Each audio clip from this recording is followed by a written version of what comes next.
Ahojte, nachádzame sa v Považskej Bystrici, kde sa aj tento rok konal Godzone Tour. Jeho hlavná téma bola nezastaviteľný a tu vedľa seba už vítam Mila Slováka. Ahoj. Čauko. Chcel by som sa ťa spýtať, popíš nám trochu viac túto tému.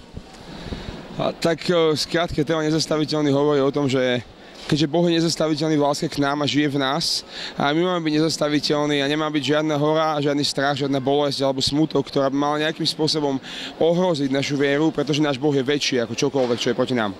Takisto bolo veľa ročníkov Tour Godzone. Ja som tu bol aj minulý rok a oproti minulému roku to teda bolo strašne veľká masa ľudí, celá hala. Čo na to hovoríš, plní sa generácia, ktorej ide o Božie kráľovstvo?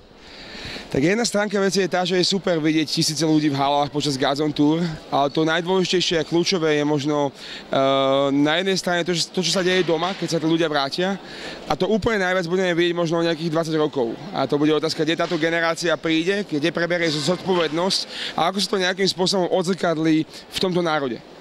OK, ľuďom to prináša Boha, tú prítomnosť. Čo to prináša tebe? Tak mne to prináša hlavne splnený sen a to, že Pán Boh ma do toho povolal a žijem vlastne to, čo som celý život snímal. A veľkú radosť z toho, keď vidím, ako ľudia môžu prísť domov k Bohu. A čítam mnohé príbehy o tom, ako Boh zachránil ich život a zmenil ich život. A toto je pre mňa to najviac, keď môžem vidieť ten najväčší zázrak zo všetkých, že niekto dokáže zmeniť svoj život a obrátiť sa a ísť úplne opačným smerom naspäť k Bohu. A môžeme čakať aj z Godzone Tour na budúci rok alebo aj na budúce roky? Tak toto je veľmi taká otázka asi smerom hore, pretože my vždycky tak pýtame sa Boha, že nechceme, aby Godzone Tour bola iba nejaká tradícia alebo iba nejaká akcia kvôli akcii, ale naozaj hľadáme to, čo Pán Boh chce. Čiže ak Boh bude chcieť budúci rok robiť Godzone Tour, tak ju budeme robiť aj my. Dobre, modlíme sa za teba, aby ťa Boh požehnával. Ďakujeme ti za rozhovor. Ahoj, lúčim sa s tebou. Čauko. Pred kamerou som si dovolil vyspovedať aj Iva, tvorcu Godzone magazínu. Ako hodnotíš tohtoročné turné? Zdravím. Tohtoročné turné zatiaľ hodnotím veľmi dobre. Sme už v 3. meste, tentokrát v Považskej Bystrici. A prišlo naozaj veľa ľudí, sme z toho veľmi prekvapení a tešíme sa z toho, ako to tu dneska večer vyzeralo. A veríme, že Boh naozaj konal a že menil životy. S tvojim kolegovcom Jayom ste vždy optimisticky náladení. Čomu za to vďačíme? Tak verím, že v radosti Pánov je naša sila a určite Duch Svätý je zdrojom všetkej našej radosti, čiže túto radosť čerpáme z osobného času s Bohom a z toho, že s ním žijeme, že sme sa rozhodli vstúpiť do vzťahu s ním a nemôžeme inak, no, takže tak asi. U koho a ako vznikol nápad na Godzone magazín?